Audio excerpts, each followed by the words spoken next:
அன்பின் வாழ்த்துக்கள். இன்றைக்கும் கர்த்தர் கொடுத்த வார்த்தையை நாம் தியானிக்கலாம். லூக்கா எழுதின சுவிசேஷ புத்தகம் 11வது அதிகாரம் 34-35 நாம் வாசிக்கலாம். லூக்கா எழுதின சுவிசேஷ புத்தகம் 11ஆம் அதிகாரம் 34வது வசனத்தை 35வது வசனத்தை வாசிக்கலாம். கண்ணானது சரீரத்தின் விளக்காய் இருக்கிறது. உன் கண் தெளிவாய் இருந்தால் சரீரம் முழுவதும் வெளிச்சமாயிருக்கும். உன் கண் கெட்டதாய் இருந்தால் முழுவதும் இருளாயிருக்கும். ஆகையால் உன்னிலுள்ள வெளிச்சம் இருளாகாதபடிக்கு எச்சரிக்கையாயிரு. ஆமென். ஹல்லேலூயா, ஹல்லேலூயா. ஆண்டவராக இயேசு கிறிஸ்து நமக்கு ஒரு காரியத்தை சொல்லியிருக்கிறார். உன் கண் தெளிவாக இருந்தால், உன் கண் தெளிவாக இருந்தால் உன் சரீரம், உன்னுடைய எல்லா சரீரமும் வெளிச்சமாக இருக்கும். அதனால் உன்னுள்ள வெளிச்சம் இருளாகாதபடி எச்சரிக்கையாயிரு. ஆமென். ஹல்லேலூயா, ஹல்லேலூயா. நான் ஒரு வாரமாக நான் தேவ சமூகத்தில் நைட்டும் பகலும் புலம்பிக் கொண்டிருந்தேன். உண்மையாக சொல்ல முடியும். அது கர்த்தர் பார்க்கிறார். நான் ஜெபித்தேன். கர்த்தர் நிச்சயமாக ஆவியானவர் என்னோட சில காரியங்களை பேசினார். அந்த காரியத்தை பேசும்படியாக உங்கள் மத்தியில் ஆவியானவர் நிற்க வச்சிருக்கிறார். ஆமென். ஹல்லேலூயா. ஆகையால் உன்னுள்ள வெளிச்சம் இருளாகாதபடி எச்சரிக்கையாயிரு. ஆண்டவராக இயேசு கிறிஸ்து நம்ம ஒவ்வொருத்தரையும் பிள்ளைகளாக அபிஷேகித்திருக்கிறார், வெளிச்சமாக மாற்றியிருக்கிறார். ஒவ்வொருத்தரையும் இதுக்கு முன்னே எப்படித்தான் இருந்தோம் என்று வேதம் சொல்லுகிறது. நம்ம வாசிக்கலாம். எபேசியர் 5ஆம் அதிகாரம் 8 வசனத்தை நம்ம வாசிக்கலாம். 5:8 வாசிக்கலாம். முற்காலத்தில் நீங்கள் அந்தகாரமாய் இருந்தீர்கள், இப்பொழுதோ கர்த்தருக்குள் வெளிச்சமாயிருக்கிறீர்கள். வெளிச்சத்தின் பிள்ளைகளாய் நடந்து கொள்ளுங்கள். ஆமென். ஹல்லேலூயா. முற்காலத்திலே நம்மெல்லாம் எப்படி இருந்தோம்? அந்தகாரமாய் இருந்தோம், பாவத்தில் கிடந்தோம், பரிசுத்தம் இல்லாமல் தேவனுக்கு விரோதமாய் கிடந்தோம். ஆனால் ஆண்டவர் இப்பொழுது நம்மை வெளிச்சமாய் மாற்றியிருக்கிறார். ஆக நம்ம எல்லாம் என்ன பண்ணோமா? வெளிச்சத்தின் பிள்ளைகளாய் நடந்து கொள்ளுங்கள். அப்போ ஆண்டவர் நம்மை வெளிச்சத்தின் பிள்ளைகளாய் மாற்றியிருக்கான். நம்மளாம் யார்? பிரைட் மேன், வெளிச்சத்தின் பிள்ளைகள். எல்லாம் உலகத்துக்கு வெளிச்சமாக இருக்க வேண்டிய பிள்ளைகள். ஒவ்வொருத்தரும் கர்த்தர் வெளிச்சமாய் மாற்றியிருக்கிறார். இதுக்கு முன்னே எப்படி தான் இருந்தோம்? அந்தகாரமாய் கிடந்தோம், பாவத்தில் கிடந்தோம், தேவனுக்கு விரோதமான காரியங்களை செய்தோம். ஆனால் ஆண்டவராக இயேசு கிறிஸ்து தம்முடைய சொந்த இரத்தத்தை சிந்தி நம்மை பரிசுத்தமாக்கி இருளை அகற்றி நம்மை வெளிச்சமாய் மாற்றியிருக்கிறார். அப்போ நம்ம என்ன தான் பண்ணால், அந்த வெளிச்சத்தை என்ன பண்ணால் காப்பாற்றி கொள்ள வேண்டும். ஹல்லேலூயா, ஹல்லேலூயா. பாருங்கள், ஆதியாகமம் 1ஆம் அதிகாரம் 2:3 இங்கே வாசிக்கலாம். பாருங்கள், பூமியானது ஒழுங்கின்மையும் வெறுமையாக இருந்தது, இருள் இருந்தது. தேவ ஆவியானவர் ஜலத்தின் மேலே அசைவாடி கொண்டிருந்தார். தேவன் ஆமென் வெளிச்சம் உண்டாக கடவது என்றார், வெளிச்சம் உண்டாயிற்று. அப்போ பாருங்கள், ஆண்டவர் இந்த பூமியை ஃபஸ்ட்டு பார்க்கும் எப்படி தான் இருந்துச்சா? வெறுமையாக இருந்துச்சு, ஒழுமையாக இருந்துச்சு, ஒழுங்கின்மையாக இருந்துச்சு. அதுக்கப்புறம் என்ன ஆச்சுன்னா, அந்த ஜலத்தின் இருள் இருந்தது. ஆனால் ஆண்டவர் ஆவியானவர் அசைவாடி கொண்டிருந்தா ஃபஸ்ட்டு என்ன பண்ணார்? வெளிச்சம் உண்டாக கடவுது என்றார். அப்போது ஒவ்வொரு மனுஷனும் வெளிச்சத்துக்கு வரணும். தேவனுடைய திட்டம், சித்தம், அவருடைய விருப்பம் அது. ஏன்னா பாவத்தில் இருக்கிற ஒவ்வொரு மனுஷனும் இருள் இருப்பாங்க. அவங்களுக்குள்ள இருள் இருக்கும், பொல்லாத காரியங்கள் இருக்கும். அதனால் ஆண்டவராக இயேசு கிறிஸ்து, நீங்கள் எல்லாம் எங்கிட்ட வாங்க, உங்களை என்ன பண்ணுறேன்? வெளிச்சமாக்குகிறேன், வெளிச்சத்து பிள்ளைகளை மாற்றிருக்கிற, நித்தியத்துக்குரியவர்களை மாற்றுகிறேன்னு சொல்லி ஆண்டவர் நம்மை அழைக்கிறார். அப்போது நம்ம இதுக்கு முன்னே இருளில் கடந்த நம்மை வெளிச்சத்தின் பிள்ளைகளாய் மாற்றிருக்கிறார். நாம் என்ன தான் பண்ணால் வெளிச்சத்தின் பிள்ளைகளாய் நடந்து கொள்ள வேண்டும். ஆமென். ஹல்லேலூயா, ஹல்லேலூயா. பாருங்கள், 1 பேதுரு 5ஆம் அதிகாரத்தை வாசிக்கலாம். பாருங்கள், 1 பேதுரு 2ஆம் அதிகாரம் 9ஆம் வசனத்தை வாசிக்கலாம். 1 பேதுரு 2ஆம் அதிகாரம் 9ஆம் வசனத்தை, நீங்களோ அந்தகாரத்தில் நின்று ஆச்சரியமான ஒளியிடத்திற்கு வரவழைத்தருடைய புண்ணியங்களை அறிவிக்கும்படிக்கு தெரிந்து கொள்ளப்பட்ட சந்ததியாயும் ராஜரகமான ஆசாரிய கூட்டமாயும் பரிசுத்த ஜாதியாயும் ஆமென் சொந்த ஜனமாயிருக்கிறீர்கள். ஆமென் ஹல்லேலூயா. நம்ம ஆச்சரியமான ஒளியிடத்தில் நம்ம கர்த்தர் அழைத்திருக்கார். என்னவா ஆச்சரியமான ஒளி. இன்றைக்கி அந்த வெளிச்சத்தை உண்டாக்கும்படியாக கலர் கலராக லைட்டை போட்டு என்னென்னவோ என்ன பண்ணுறாங்க உலகத்தில் செய்து கொண்டிருக்காங்க. ஆனால் நம்மளாம் பிரைட் வெளிச்சத்தின் பிள்ளைகள். நம்ம ஆண்டவராக இயேசு கிறிஸ்து ஆச்சரியமானவர். அவருடைய பிள்ளைகள் நாம் இந்த ஆச்சரியமான ஒளியின் இடத்தில் அழைக்கப்பட்டிருக்கிறோம். அப்போது நம்ம எல்லாம் எப்படி தான் இருக்கோன்னா ஒளியின் பிள்ளைகளாய் வெளிச்சத்தின் பிள்ளைகளாய் பாவத்தை வெறுத்து உலகத்தை வெறுத்து பொல்லாத காரியங்கள் என்ன பண்ணோம் வெறுத்து தள்ளி தேவனுக்கு உண்மையும் பரிசுத்தமான பிள்ளைகளை வாழும் என்பதுதான் தேவனுடைய விருப்பம். அதான் தேவனுடைய சித்தம். அப்போ நாம் என்ன பண்ணோம் நம் தேவனுக்கு விரோதமான காரியம் எதுவாக இருக்குமானால் அதை அகற்றி தேவன் உண்மையாய் வெளிச்சத்தின் பிள்ளைகளாய் சாட்சிகளாய் நம்முடைய லோகத்தில் போட்டிருப்போம். நம்ம we are all witness. நம்மலாம் சாட்சி. நாம் அவருக்கு தேவனுடைய வசனத்திற்கு சாட்சிகளாக இருக்கிறோம்.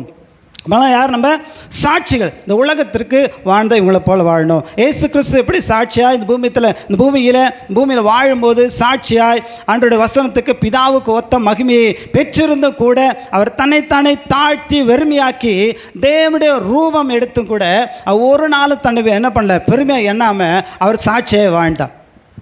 நாம் அதே போல சாட்சியாய் கர்த்தருக்கு ஏற்ற பிள்ளைகளாய் வாழ வேண்டும் தேவனுடைய விருப்பம். ஆமென் ஹல்லேலூயா ஹல்லேலூயா.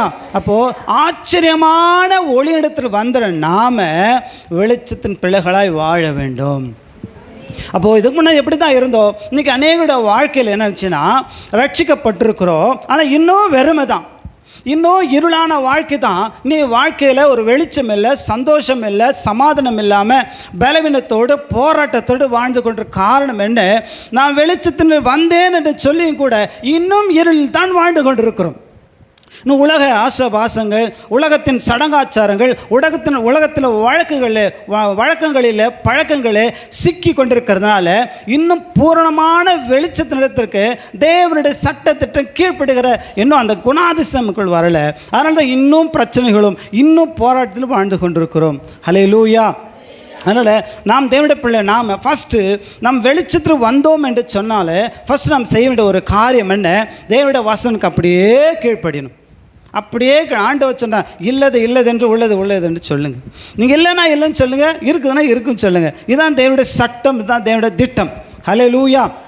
அதனால் நாம் ஒவ்வொருத்தரும் வெளிச்சத்தின் பிள்ளைகளாய் வாழ வேண்டும் தேவனுடைய விருப்பம் சித்தமாக இருக்கிறது.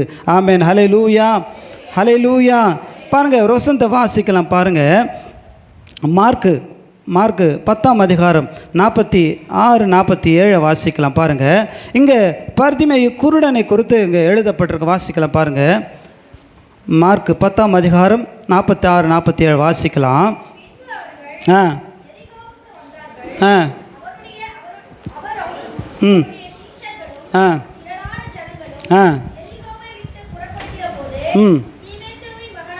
திமேயின் மகனாகிய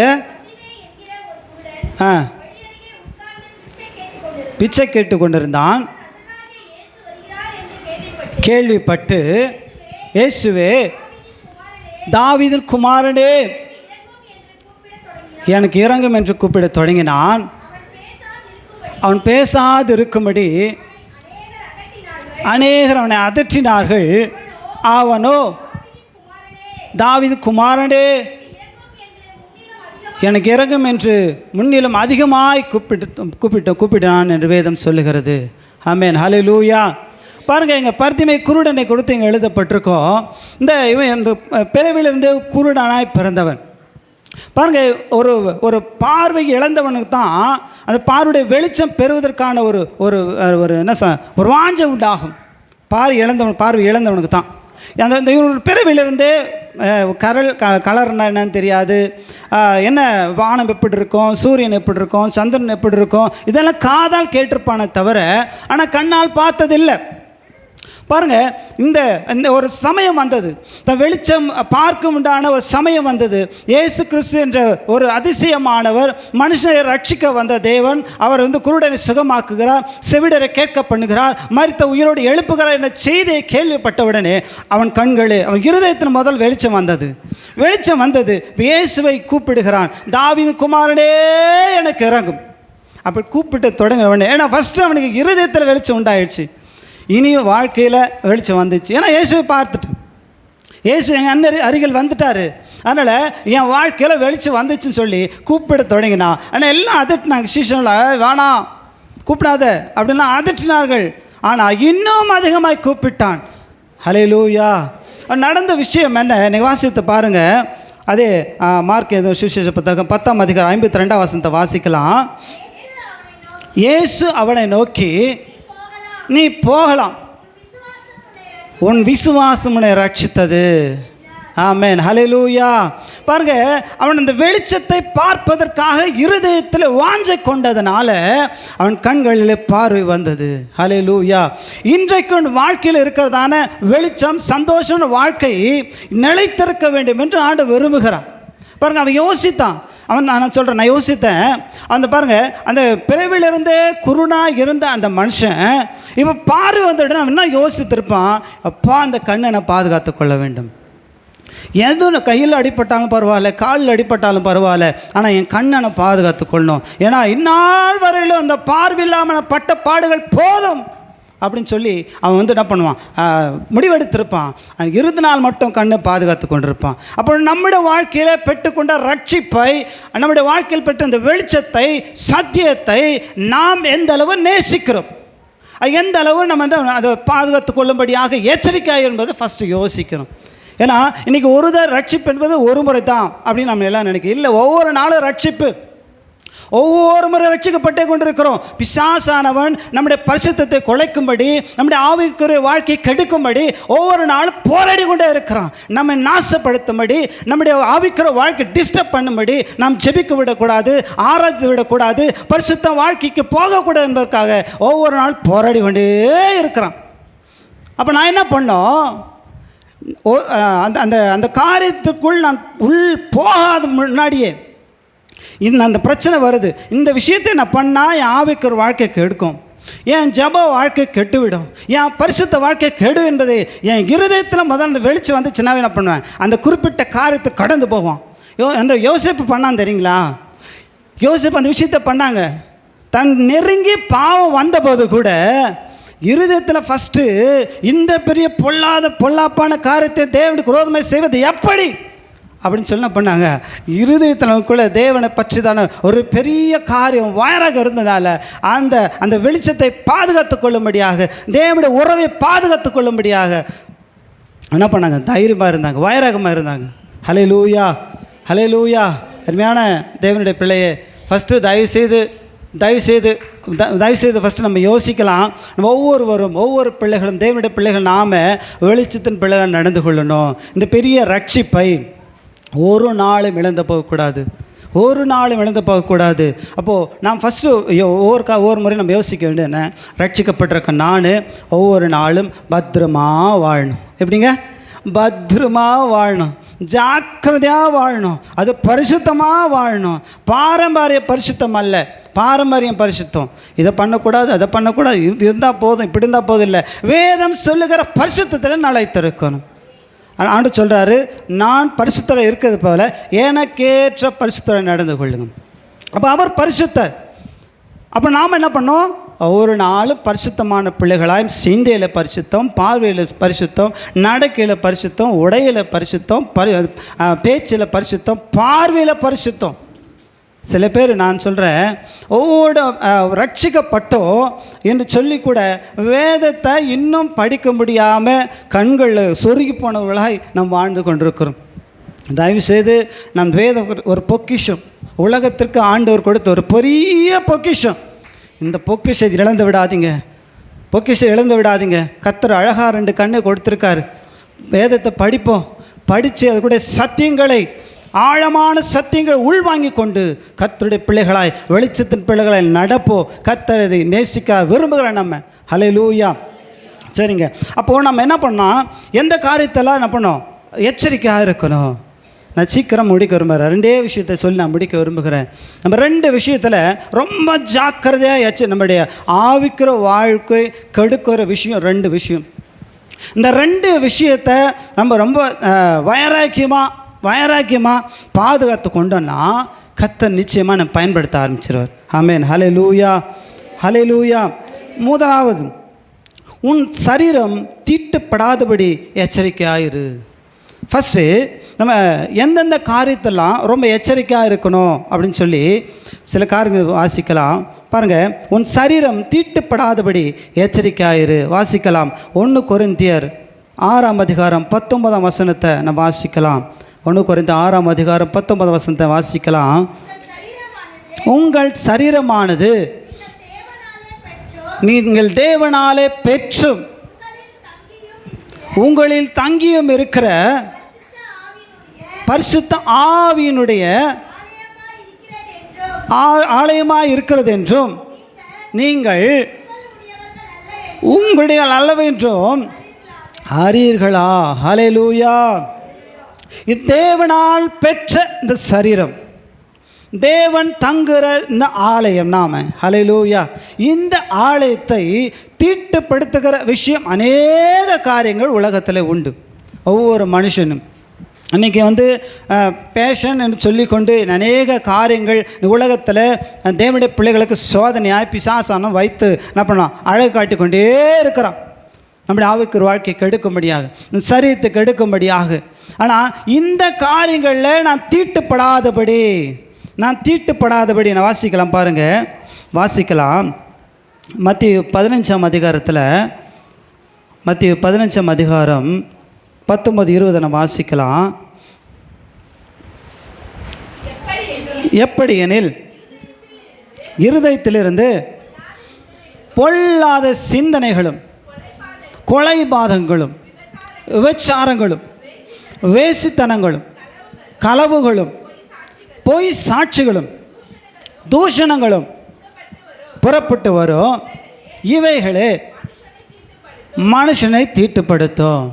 ஆமென். ஹல்லேலூயா. ஒரு மனுஷனை தீட்டுப்படுத்த காரியம் விபச்சாரம், வேசித்தனம், களவு, இப்படிப்பட்ட உலக காரியங்கள் இதெல்லாம் ஒரு மனுஷனை பண்ணுமா, தீட்டுப்படுத்தும். தேவனுக்கு விரோதமான மாற்றிவிடும். தேவன் நம்ம விட்டு தூரப்படுத்தும். நாம் தேவனுடைய உறவை இழந்து போகுவோம். தேவனுடைய பிரசன்னத்தை இழந்து போயிடுவோம். அதனால் இந்த காரியத்தில் எச்சரிக்கையாக இருக்கணும். ஹல்லேலூயா. ரொம்ப எச்சரிக்கையாக இருக்கணும். ஏன் சரீரத்தை, ஏன் ஆத்மாவை கரைப்படுத்துகிற இந்த விஷயத்தை நான் ஓடுவேன். ஹல்லேலூயா. இந்த விஷயத்தை பார்த்து நான் ஓடுவேன். இதுக்கு வேண்டாம். நான் சொல்கிறேனே, பிசாசுக்கு எதிர்த்து நில்லுங்கள். பாவத்தை விட்டு ஓட ஆரம்பிக்கணும். ஏன்னா பாவத்தை நான் நிற்பேன் அப்படின்னா நிச்சயமாக நமக்கு கீழே விழ தள்ளிடும். நம்மெல்லாம் என்ன சொல்கிறேனே, பலவீனமானவர்கள், ஏன் அதெல்லாம் கீழே விழுந்துருவோம். அதனால் பாவத்தை விட்டு ஓட ஆரம்பிக்கணும். பிசாசுக்கு எதிர்த்து நிற்கணும். ஹல்லேலூயா. யோசேப்பு அதுதான் பண்ணார். எதிர்த்து நிற்கவே இல்லை, ஓட ஆரம்பித்தார். தன் வஸ்திரத்தை விட்டு ஓட ஆரம்பித்தார். சரீரம் தீட்டுப்படாதபடி தன்னை காத்து கொண்டதுனாலே ராஜாவுக்கு அடுத்த ஸ்தானத்தில் கர்த்தர் மாற்றி விட்டார். ஹல்லேலூயா. உன் வாழ்க்கையும் என் வாழ்க்கையிலும் கர்த்தருக்கு பிரதிஷ்டையான ஒரு வாழ்க்கை வாழும்படி இந்த சரீரத்தை தானியேல் தன்னை தீட்டுப்படாதபடி காத்து கொண்டதுனாலே உயர் பதவியை கர்த்தர் கொடுத்தாரே. உன் வாழ்க்கையும் என் வாழ்க்கையும் சரீரத்தை கர்த்தர் தங்குற அந்த தேவ ஆலயத்தை தீட்டுப்படாது பாதுகாத்து கொண்டால் கர்த்தர் நம்ம உயர்ந்த ஸ்தானத்தை வைப்பார், ஆசீர்வதிப்பார், அபிஷேகிப்பார், பயன்படுத்துவார். ஹல்லேலூயா. நான் சொல்கிறேன், நாம் தேவனுடைய பிள்ளைகளை நாம் ஒரு நாளும் கர்த்தர் கொடுத்த இந்த வெளியேற பெற்ற இந்த பெரிய இந்த ரட்சிப்பை இழந்து போகாதபடி ஒவ்வொரு நாளும் நம்ம என்ன பாதுகாத்து கொள்ளணும், ஓட ஆரம்பிக்கணும். நான் சொல்கிறேன், இந்த சிந்தையில் ஒரு மிஸ்டேக் வருதுன்னா, இந்த சிந்தையில் தேவனுக்கு விரோதமான ஒரு காரியம் வருதுன்னா, இது என் சரீரத்தை தீட்டுப்படுத்துதுன்னா ஓட ஆரம்பிக்கணும் இந்த இடத்த விட்டு. செல்ஃபோனில் இன்றைக்கி ஏகப்பட்ட பொல்லாத காரியங்கள் அப்படி ஸ்வைப் பண்ணால் போதும், பாவம் வந்து கொண்டே இருக்கும். ஒரு சகோதரர் இப்போ தான் சொன்னாங்க, அப்படி ஆரம்பித்தேன் அப்படியே நின்ட்டேன். ஹல்லேலூயா. பார்க்கலான்னு தோண்ட ஆரம்பிக்குது. ஆனால் பாவத்து உள் ஆழத்துக்கு இழுத்துக்கொண்டு நம்முடைய சரீரத்தை தீட்டுப்படுத்தி, சிந்தையை தீட்டுப்படுத்தி, நம்முடைய ஆவிக்கிற வாழ்க்கையில் நஷ்டப்படுத்தி விடுகிறது. ஹல்லேலூயா. தயவா இயேசுவின் நாமத்தை அருமையான என் ஜனங்களே, செல்ஃபோனை அளவாக யூஸ் பண்ணுவோம். தேவையில்லாத காரியங்கள் உள் நுழையுமானால் அவைகள் இமீடியட்டாக வெளியே வந்துடும். என்னை கெடுத்துரும், என்னை சீரழிச்சிடும், என் தேவனை விட்டு என்னை பிரித்திடும். அதனால் இந்த கர்த்தர் கொடுத்த தேவனால் பெற்ற இந்த சரீரத்தை, தேவன் தங்குற இந்த ஆலயத்தை, வசனம் சொல்லப்பட்டிருக்கு, ஒருவன் இந்த ஆலயத்தை கெடுத்தால் தேவன் அவனை கெடுப்பான். நான் கர்த்தர் தங்குற இந்த ஆலயத்தை நான் கெடுத்துட்டேன் அப்படின்னா கர்த்தர் என்னை கெடுத்துருவார். என் ஆவிக்கு வாழ்க்கை சீரழிஞ்சிடும், என் ஆசீர்வாதம் சீரழிஞ்சிடும். இன்றைக்கி ஏன் அநேகர் குடும்பத்தில், கிறிஸ்துவ குடும்பத்தில் சாபம், பலவீனம், பிரச்சனைனா தன் சரீரத்தை பாவத்துக்கு விற்று போட்டுக்கிறதுனாலே, உலக காரியங்களுக்கு விற்று போடுகிறதுனாலே இன்றைக்கு இப்படிப்பட்ட நிலைமைகள். நாம் ஒரு நாளும் அப்படி செய்து விடாதபடி நாம் கர்த்தர் கொடுத்த இந்த சரீரத்தை பத்திரமாய் பாதுகாத்து கொள்வோம். கர்த்தர் கொடுத்த தங்குற அந்த ஆலயத்தை பத்திரமாய் ஒவ்வொரு நாளும் பாதுகாத்து கொள்வோம். ஆமேன். ஹல்லேலூயா, ஹல்லேலூயா. 1 கொரிந்தியர் 15 அதிகாரம் 19 வசனத்தை வாசிக்கலாம். 1 கொரிந்தியர் 15 அதிகாரம் 19 வசனத்தை வாசிக்கலாம். இமைக்காக மாத்திரம் கிறிஸ்துவின் மேல் நம்பிக்கையுள்ளவர்களாக இருந்தால் எல்லா மனுஷரை பார்க்கலாம். ஆமென். ஹல்லேலூயா. இந்த எம்மைக்காக மாத்திரம், உலக ஆசீர்வாதத்துக்காக மாத்திரம் ஆண்டவரை தேடினால் இந்த உலகத்தில் எல்லா மனுஷரை பார்க்கலாம் ரொம்ப ஐயோ பாவமாக போயிடுவோம். ஐயோ பாவமாக போயிடுவோம். நான் அப்படிப்பட்டவர்கள் இருக்கக்கூடாது.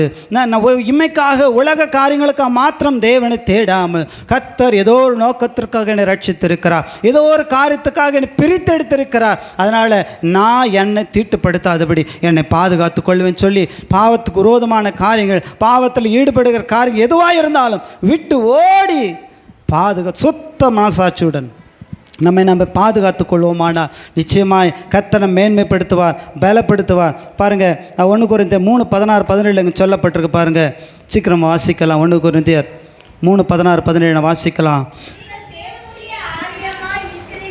நீங்கள் தேவனுடைய ஆலயமாய் இருக்கிறீர்கள் என்றும் தேவனுடைய ஆவி உங்களில் வாசமாய் இருக்கிறார் என்றும் அறியாதிருக்கிறீர்களா?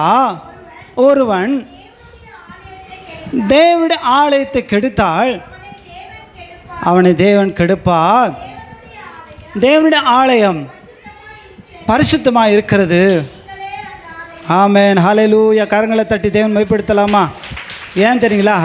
இந்த சரீரத்தை நாம் ஒன்றுக்கும் என்ன சொல்ல பிரயோஜனமில்லாத நமக்குள்ள ஆண்டவர் அவருடைய ஆலயத்தை ஸ்தாபித்து அவர் நமக்குள்ளே வந்து வாசம் செய்கிறார் என்றால் எத்தனை பெரிய சந்தோஷமான ஒரு பாக்கியம் பாருங்கள். ஹல்லேலூயா. நம்மளை பார்த்துருவாங்களா? அவர் யார்? ராஜாதி ராஜா. அவர் யார்? பெரிய தேவன், பரிசுத்தமுள்ளவர், நாம் குறைவுள்ளவர்கள். ஆனால் நம்மை ஆண்டவர் நமக்குள்ளே வாழ்வதற்காக ஏங்கிக் கொண்டு துடித்து கொண்டு இன்னும் நமக்குள் வாழ்ந்து கொண்டே இருக்கிறார். ஹல்லேலூயா. அதனால் இந்த தேவனுடைய ஆலயத்தை பத்திரமாய் பாதுகாத்து கொள்வோம். நாம் தீட்டுப்படாதபடி, தீட்டுப்படுத்தி கொள்ளாதபடி நம்ம விட்டு ஓடி சிந்தையினாலும் சரி, நாவினாலே சரி, கண்களினாலே சரி, எந்த விஷயத்தினாலும் நம்மை தீட்டுப்படுத்த கொள்ளாதபடி, கர்த்தருக்கு ஏற்ற பரிசுத்த வாழ்க்கையிலும் நாம் இருள் அடைந்து போகாதபடி, நம்ம இருள் அடைந்து போகக்கூடாது. நான் சொல்கிறேன், அநேகருடைய முகங்களில் இன்றைக்கி பார்த்தாவே தெரியும் அவங்க தேவ பிரசன்னத்தில் இருக்காங்களா இல்லை உலக காரியங்கள் இருக்காங்களான்னு சொல்லி நம்ம பார்த்தாவே தெரியும். சிலருடைய முகங்கள் அப்படி இருள் அடைந்து போயிருக்கும்.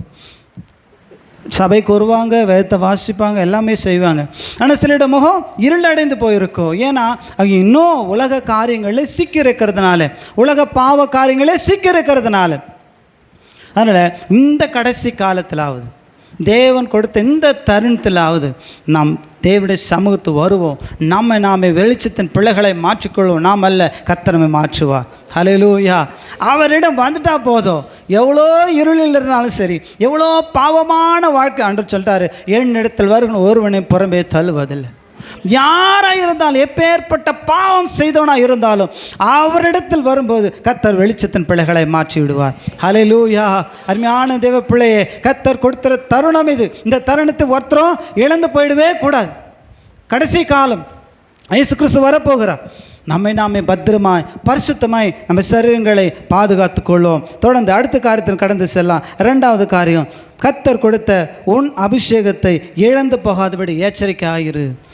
கர்த்தர் கொடுத்த வெளியேறப்பட்ட அபிஷேகம் பாருங்கள். இந்த அபிஷேகம் ஆரம்ப நாட்கள்லாம் பார்த்திங்கன்னா ராஜாக்களுக்கும் தீர்க்கதரிசிகளுக்கும் கர்த்தர் இப்படிப்பட்ட அவருடைய வேலைக்காக நல்ல ஞானமான காரியங்கள் செய்வதற்காகவும் நீங்கள் ஆண்டவர் என்ன பண்ணார், அபிஷேகத்திருக்கிறார். ஆனால் ஆண்டவராகிய இயேசு கிறிஸ்து இந்த பூமியில் வந்து மரித்து 3ஆம் எழுந்த பிறகு அவரை நம்புகிற அனைத்து பிள்ளைகளுக்கும் அந்த அபிஷேகத்தை கர்த்தர் கொடுத்திருக்கிறார். ஹல்லேலூயா. அந்த அபிஷேகத்தை பெற்றிருக்க நாம் இழந்து போகக்கூடாது. ஒரு நாளும் இழந்து போயிடவே கூடாது. அதற்கு தடையாக இருக்கிற எந்த காரியமானாலும் சரி என்ன பண்ணோம், ரொம்ப ரொம்ப எச்சரிக்கையாக இருக்கணும். ஆமென். ஹல்லேலூயா.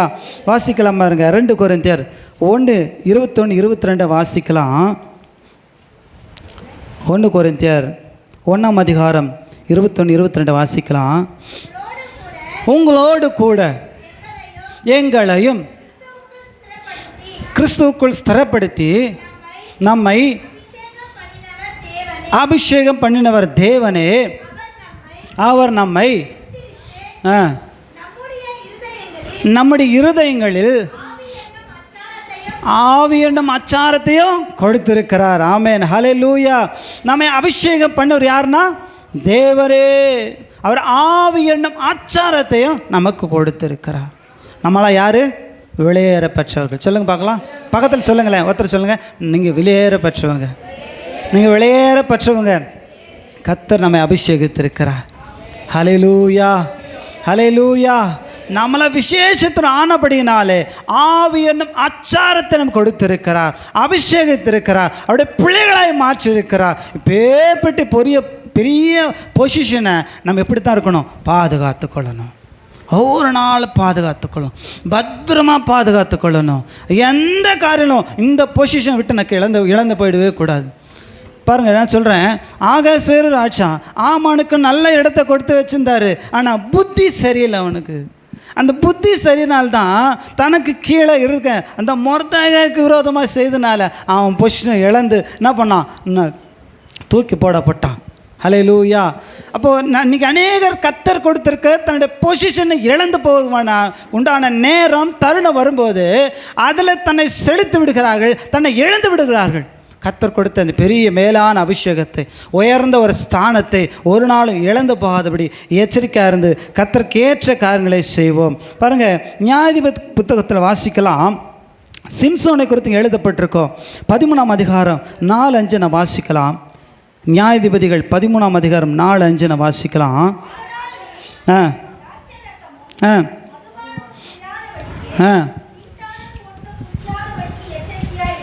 பாருங்கள், அவனுடைய தாய்க்கு, சிம்சோனுடைய தாய்க்கு, தாயின் வயிற்றிலிருந்தே சிம்சோனை ஆண்டவர் பிரித்தெடுத்தார்.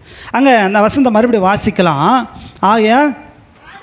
ஆதலால் நீ திராட்சை ரசமும் மதுபானமோ குடியாதபடிக்கும் தீட்டானது ஒன்றும் புசியாதபடிக்கும் எச்சரிக்கையாயிரு. அவங்க தாய்க்கு சொல்கிறாங்க, சிம்சனுடைய தாய்க்கு ரொம்ப எச்சரிக்கையாயிரு.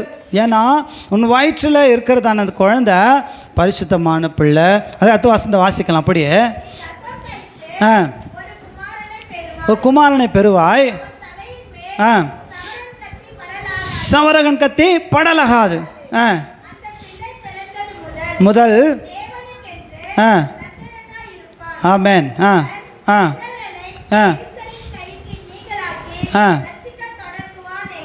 ஆமென். ஹல்லேலூயா. ஹல்லேலூயா. பாருங்க, இந்த சிம்சோனை குறித்து இங்கே எழுதப்பட்டிருக்கு. அவன் பிரித்தெடுக்கப்பட்டவன், நசரேயன், கர்த்தருக்கு ஏற்ற கிரியைகளை செய்வான், அவன் நியாயாதிபதியாக இருப்பான்னு சொல்லி ஆண்டவர் பண்ண பிரித்தெடுத்தா. இப்பேற்பட்ட உயர்ந்த ஸ்தானம் அவர் கொடுத்து வச்சிருந்தார் தெரியுங்களா. ஆண்டவர் சிம்சோனுக்கு உயர்ந்த ஸ்தானத்தை, நியாயாதிபதியாய் மாறும்படியான ஒரு உயர்ந்த ஸ்தானத்தை கர்த்தர் கொடுத்தார். அங்கே அடுத்த காரியம் என்ன நடந்துச்சு பாருங்கள், வாசிக்கலாம். அதே 16ஆம் அதிகாரத்தை திருப்பிக் கொள்ளலாம். நியாயாதிபதி 16ஆம் அதிகாரம் 19-20 வாசிக்கலாம். ஆ ஆ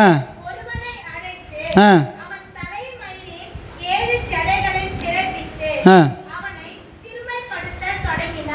பாருங்கள், இங்கே பாருங்கள், இங்கே சிம்சோனை கொடுத்து எழுதப்பட்டிருக்கோம். அவங்க பாருங்கள், ஒரு பெண்ணை கண்டு என்ன பண்ணுறாங்க, அங்கே போயிட்டார். அபிஷேகத்தை இழக்கும்படியான தருணங்கள் வந்தபோது அதில் தன்னை விற்றாளுங்க. வாய்ப்பு வந்துச்சு, பிசாசு அநேக வாய்ப்புகளை கொடுப்பான். நாம் இழந்து போகும்படி, உலகத்தில் நம்ம செலவழிக்கும்படி, அபிஷேகத்தை கெடுக்கும்படி. ஆனால் கர்த்தர் நம்மேல் வச்சிருக்க அபிஷேகம் விளையேறப்பட்டது. ஹல்லேலூயா. இந்த அபிஷேகத்தை எம்மைக்காக நான் இழந்து போயிட மாட்டேன். இந்த அபிஷேகத்தை கர்த்தர் என்னை வச்சிருக்க ஸ்தானத்தை விட்டு நான் பொல்லாத காரியத்துக்கு ஈடுபட மாட்டேன்னு சொல்லி தீர்மானம் பண்ணினான் தானியேல். அந்த வாசித்தை பாருங்கள்.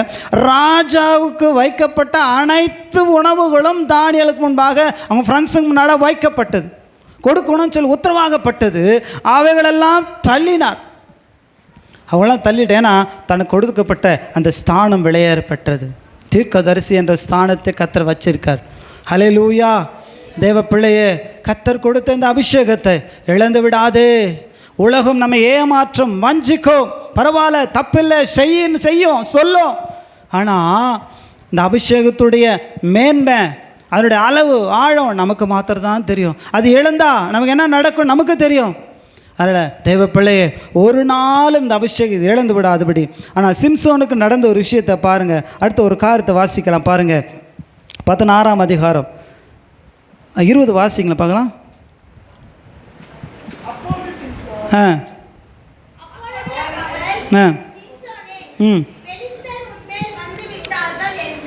பாருங்க, மடியிலே கடத்த கொண்டு என்ன பண்ணுறாரு, ரொம்ப அன்பாய் பேசி என்ன பண்ணாங்க, தலையில் முடி என்ன சரிச்சிட்டாங்க. ஏன்னா ஆண்டவர் அந்த சவரகன் கத்தி படலாகாதுன்னு சொல்லி ஆண்டவர் ஏற்கனவே சொல்லியிருக்காரு. அன்பாய் என்ன பண்ணாங்க, பேசி அந்த முடியை சிரைச்சதுனால. நீங்கள் கடைசி அதிகாரத்துங்க முன்னாடி வாசித்து பார்த்தீங்கன்னா அங்கே சொல்லப்பட்டிருக்கோம், கர்த்தர் தன்னை விட்டு போனதை அறியாமல் முன்போல எழுந்தானாம். அது வெறும் கர்த்தருடைய பிரசன்னத்தில் ஊறி கர்த்தருடைய வார்த்தையை கேட்டு ஆவியானவருக்குள்ளே நிலைத்திருந்தான். ஆனால் எப்பொழுது தன் தலையில் முடியெல்லாம் சிரைக்கப்பட்டதோ அப்போ ஆவியான் தன்னை விட்டு எடுபட்டு போனது, தெரியாமே போனது. ஹல்லேலூயா, ஹல்லேலூயா. பாருங்கள், ஆண்டவர் நமக்குள்ளே வரும்போது நல்லாவே நமக்கு தெரியும். ஆனால் நம்ம விட்டு போகும்போது நமக்கு தெரியவே தெரியாது. ஹல்லேலூயா. தெரியவே தெரியும். எப்போ நம்ம பாவம் செய்கிறோமோ, எப்போ அக்கிரம் செய்கிறோமோ, தேவனுக்கு விரோதமான காரியங்கள் செய்கிறோமோ, சைலண்ட்டாக சொல்லிக்குள்ள போய்டும். பாருங்கள், பிசாசு உள்ளே வரும்போது சைலண்ட்டாக வருவான், போகும்போது நாசம் பண்ணிட்டு போயிடுவான். ஆனால் ஆண்டவர் உள்ளே வரும்போது நல்லா தெரியும், போகும்போது தெரியாது. அது நீங்கள் பழைய ஏற்பாட்டில் வாசித்து பார்த்தீங்கன்னா, அசுத்தமான ஒன்றும் காணப்படாத பாளையமே இங்கும் சுத்தமாக இருக்க கடவுள். அவர் பரிசுத்தமானவர், பாவம் காணாத சுத்த கண்ணர் அவர். ஹல்லேலூயா. அதனால் என் கர்த்தர் கொடுத்த இந்த அபிஷேகத்தை நான் இழந்து போகாமல் ஒவ்வொரு நாளும் ஜாக்கிரதையாக, எப்படிங்க அந்த வார்த்தை ரொம்ப ஜாக்கிரதையாக, எச்சரிக்கையாக ஒவ்வொரு நிமிஷம் என் பார்வை, என் சிந்தை. பாருங்கள், ஒரு 10 சவர நகை நம்ம பீரோவில் இருக்க நம்ம என்ன பண்ணுவோம், தூங்க மாட்டேன், தூங்கும் தான், எழுந்து பார்த்துனே இருப்போம். கரெக்டாக பூட்டிகிட்டு இருக்கிறோமா, கரெக்டாக இருக்குதா, வீட்டை திறந்த உடனே எங்கன்னா வெளியில் போயிட்டு வந்த உடனே எதையும் பார்க்க மாட்டோம், நேராக பீரோ அனுப்ப நிற்போம், கரெக்டாக இருக்கா அப்படின்னு. ஏன்னா நம்ம வீட்டில் இருக்க எல்லா பெரிய உயர்ந்த ஒரு பொருள் எதுன்னா அந்த பீரோவில் இருக்க 10 சவரனாக தான். அது நமக்கு நான் சொல்கிறேன், நமக்கு இருக்கிற இந்த உலகத்தை எல்லா சொத்துக்களை பார்க்கிலும், எல்லா விதமான காரியங்களை, பணம், பொருள், அழகு, அறிவு எல்லாம் பார்க்கிலும் கர்த்தர் கொடுத்திருக்க அந்த அபிஷேகம் விளையேறப்பட்டது. ஒவ்வொரு நாளும் நான் பாதுகாத்து கால் எழுந்த உடனே ஆண்டவரை இன்னும் என்ன அபிஷேகம் இன்னுமே என்ன பயன்படுத்தும், இன்னும் உமக்காக வாழணும். ஏன்னா அந்த பூமி நிலையற்றது. ஒரு நாள் பார்க்க போகிறேன், மத்திய ஆகாயத்து நிற்க போகிறேன், நான் பார்க்க போகிற ஆண்டவரே, எக்கால தூதரோடு நீர் வரப்போகிற பார்க்கிற அந்த நாளுக்காக நான் காத்திருக்கிறேன். ஹல்லேலூயா. அதுதான் வாஞ்ச விருப்பம் திட்டம், அதுக்காக ஆண்டவர் ரட்சித்து இருக்கிறான். அதனால் தயவு செய்து நமக்கு ஒரு பெரிய திட்டம் நம்ம மூலமாக கர்த்தர் வச்சிருக்கிறத ஒரு நாள் மறந்து போகாமல் கர்த்தர் கொடுத்த இந்த அபிஷேகத்தை நம்மளை நம்பி கர்த்தர் கொடுத்துருக்கிறார். என் பிள்ளை எனக்காக செயல்படுவாங்க, எனக்காக பேசுவாங்க, எனக்காக பயன்படுவாங்க அப்படின்னு சொல்லி நம்பி கர்த்தர் கொடுத்த இந்த அபிஷேகத்தை ஒரு நாளும் இழந்து போகாமல் ஒவ்வொரு நாளும் எச்சரிக்கையாக இருப்போம். ஒரு வசனத்தை சீக்கிரம் வாசிக்கலாம். மத்தேயு எழுதின சுவிசேஷ புத்தகம் 5ஆம் அதிகாரம் 13-14 வாசிக்கலாம். நீங்கள் பூமிக்கு உப்பாய் இருக்கிறீர்கள். உப்பானது சாரமற்று போனால் எதனால் சாரமாக்கப்படும்? வெளியே கொட்டப்படுவதற்கும் மனுஷரால் மிதிக்கப்படுவதற்கும் வேறொன்றுக்கு உதவாது. நீங்கள் உலகத்துக்கு வெளிச்சமாக இருக்கிறீர்கள். மலையில் மேல் இருக்கிற பட்டணம் மறைந்திருக்க மாட்டாது. ஹல்லேலூயா. ஃபஸ்ட்டுங்க சொல்லப்பட்டிருக்கு, நீங்கள் உலகத்துக்கு உப்பாக இருக்கிறீர்கள். உப்பு இல்லைன்னா ஒன்றுமே இல்லை தானே. சமையலில் ஒரு முக்கிய பொருள், பெரிய அரிய வகை இது கறியாக இருக்கட்டும், மற்ற எந்த வகையான காரியமாக இருக்கட்டும், உப்பு இல்லாத பண்டம் குப்பையில். உலகத்தை தான் பழமொழி. இப்போ ஆண்டவர் நம்மையும் உலகத்திற்கு உப்பாய் வைத்திருக்கிறார். அப்போ நம்ம என்ன பண்ணோம்? சாரமேறின உப்பாக இருக்கணும். சாரம் இழந்த உப்பு கூட நிறைய இருக்குது. சில உப்புகள்லாம் எவ்வளோ போட்டாலும் வரைக்கும் சொல்லுவாங்க, நம்ம கரெக்டாக சொல்கிறாங்க பாருங்கள். எவ்வளோ போட்டாலும் இந்த உப்பு சரியில்லையே, இந்த உப்பு சரியில்லையே, ஏன்னா இது இந்த உப்பு வாங்கினேன், நான் சொன்னேன் அந்த உப்பு வாங்கி வரேன் தானேன்னு சொல்லுவாங்க. அப்போது நாம் மெருகூட்டப்பட்ட சாரமேற்றப்பட்ட உப்பாக இருக்கும்போது உலகம் நம்மை பார்த்து மாறும், ரட்சிக்கப்படும். ஏன்னா கர்த்தர் கொடுத்த அபிஷேகம் என்னை அதுக்கு நேராய் நடத்தும், இந்த சாட்சியுள்ள வாழ்க்கைக்கு நேராய் நடத்தும், ஆண்டோட சமூகத்துக்கு நேராய் நடத்தும். அநேக ஜனங்கள் அவரண்டை இழுக்கத்தக்கதான ஒரு காந்த சக்தியாக கர்த்தர் அந்த அபிஷேகம் என்னை மாற்றும். ஹல்லேலூயா. அடுத்து உலகத்துக்கு என்ன இருக்கீங்களா? வெளிச்சமாக இருக்கிறீர்கள். உலகம் ஃபுல்லாக இப்போ எங்கே பாவம் இருக்கிறதோ, எங்கே அக்கிரம் இருக்கிறதோ, அங்கே எல்லாம் என்ன நடக்கும்? இருள்.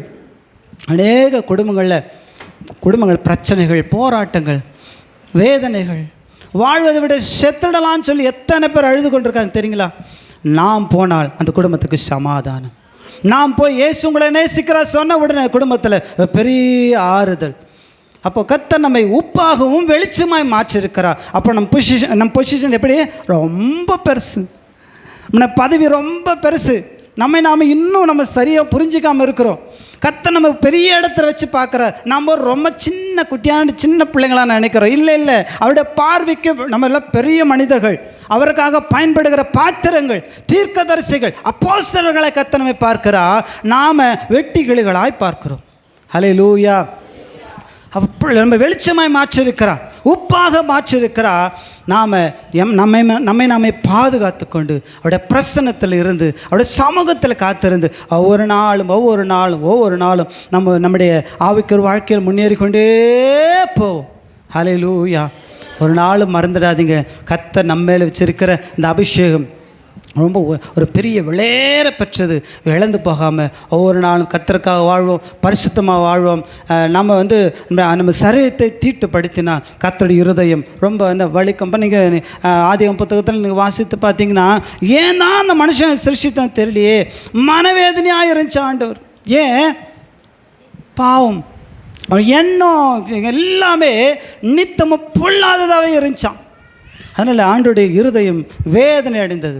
நம்மை பார்த்து ஆண்டோடைய உள்ளம் சந்தோஷம் அடையணும். என் பிள்ளைங்க அப்படின்னு சொல்லி நம்மை பார்த்து ரொம்ப சந்தோஷம் அடையும்படியாக ஒரு நாள் கர்த்தருக்குள் வாழ்வோம். நம்ம வெளிச்சத்தின் பிள்ளைகள் வாழ்வோம். கர்த்தர் தாமே வசனங்களை தொடர்ந்து ஆசீர்வதிப்பாராக. ஆமென், ஆமென்.